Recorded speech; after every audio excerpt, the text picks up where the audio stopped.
बच्चों अब हम प्रश्न संख्या 7 में देखते हैं। प्रश्न संख्या 7 में कह रहा है बच्चों सभी सम पूर्णांकों का संग्रह। सभी सम पूर्णांक संग्रह यह सुपरिभाषित है कि नहीं? यह निश्चित तौर पर सुपरिभाषित है बच्चों, क्योंकि इसमें बच्चों सम पूर्णांक लेंगे तो यहाँ से इन्फिनिटी पहले ले लिए, उसके बाद -6 ले लिए, -4 2 0 2 4 6 डॉट डॉट डॉट इन्फिनिटी तक चला जाएगा, डॉट डॉट डॉट इन्फिनिटी। तो बच्चों अगर हम ये किसी से पूछेंगे तो कहेगा, इसमें बच्चों माइनस यहाँ छूट गया, सॉरी।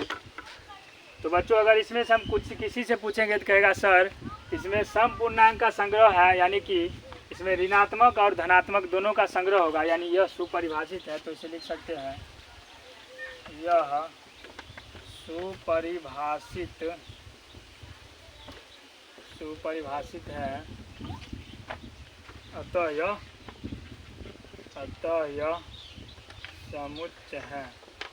समुच्चय है। अब उसके बाद बच्चों हम 8वां प्रश्न देखते हैं। 8वां में दिया गया है इस अध्याय में आने वाले प्रश्नों का संग्रह। बच्चों यह सुपरिभाषित हुआ क्योंकि इस चैप्टर में बोल रहा है आने वाले प्रश्नों का संग्रह। इस चैप्टर में बच्चों कितना प्रश्न आएगा, अगर ये हम किसी से पूछेंगे तो कहेगा सर इसमें जितना ही प्रश्न है उतना ही बोलेगा वो। तो यह सुपरिभाषित है, लिखेगा यह सुपरिभाषित है, अतः यह समुच्चय है। उसके बाद इस प्रश्न का बच्चों पहला का लास्ट है 9वां में, विश्व के सबसे अधिक खतरनाक जानवरों का संग्रह। बच्चों यह बताना मुश्किल है कि विश्व के सबसे अधिक खतरनाक जानवरों का संग्रह, क्योंकि यह जो है सो सुपरिभाषित नहीं है, अर्थात यह हम किसी से भी पूछेंगे तो सबका आंसर यानी कि उत्तर अलग अलग आएगा। तो यह लिखेंगे बच्चों यह सुपरिभाषित नहीं है,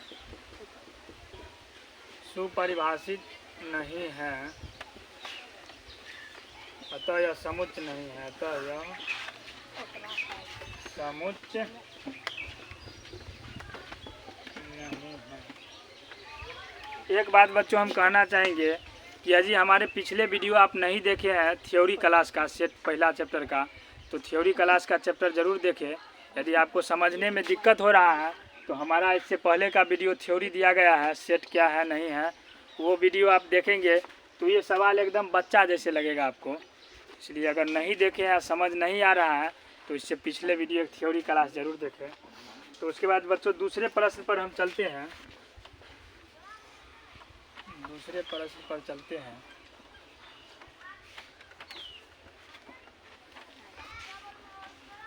दूसरा प्रश्न कह रहा है बच्चों, मान लीजिए ए बराबर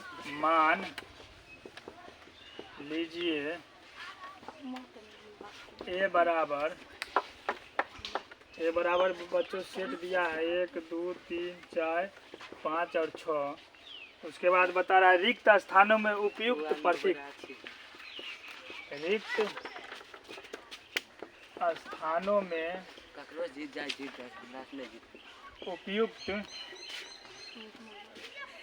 प्रतीक, इसको बच्चों बोलते हैं बिलोंग्स टू अथवा डज नॉट बिलोंग्स टू। भरिए इसमें बच्चों पहला प्रश्न कह रहा है 5, बताइए कि सेट ए से बिलोंग्स टू है या नहीं। तो बच्चों हम देखेंगे कि 5 जो अवयव है उस सेट ए में दिया है कि नहीं, 5 खोजेंगे पहले। तो देखते हैं, हाँ 5 तो दिया है, जिसमें दिया रहेगा उसमें हो जाएगा बिलोंग्स टू। फिर दूसरा सवाल देखते हैं, और जिसमें नहीं दिया रहेगा उसमें डज नॉट बिलोंग्स टू हो जाएगा। दूसरा सवाल में बच्चों का रहा है 8 जो है सेट ए से बताइए कि बिलोंग टू है या एन एलिमेंट है या नहीं। तो बच्चों 8 हम देखेंगे पहले, इसमें क्या सेट ए में 8 मौजूद है। तो बोलोगे नहीं सर सेट ए में तो 8 है ही नहीं है। तो सेट एम 8 नहीं है तो इसका क्या हो जाएगा, डज नॉट बिलोंग्स टू। चलो अब तीसरा सवाल में जाते हैं। तीसरा सवाल में कह रहा है कि जीरो जो है सो एलिमेंट है या सेट ए का, या बिलोंग्स टू सेट ए है। तो जीरो हम खोजेंगे, यहाँ पर है तो कहोगे सर जीरो तो है ही नहीं है, जीरो नहीं है तो इसका मतलब डज नॉट बिलोंग्स टू। चौथा सवाल में आ जाएंगे। कह रहा है 4 जो है, 4 बताइए कि सेट ए में सेट ए का एलिमेंट है या नहीं। तो बच्चों 4 देखेंगे पहले, 4 बच्चों सेट ए में है या नहीं। तो 4 सर मौजूद है। अब बोलोगे सर 4 तो मौजूद है तो इसमें हो जाएगा बिलोंग्स टू। उसके बाद बच्चों 5वां देखते हैं। 5वां में कह रहा है कि 2 जो है सो सेट ए का एलिमेंट है या नहीं। 2 बताओ सेट ए का एलिमेंट है या नहीं। तो बोलोगे सर यहाँ पर सेट ए में हम पहले देखेंगे तो 2 मौजूद है, तो इसका मतलब सर यहाँ पर बिलोंग्स टू हो जाएगा।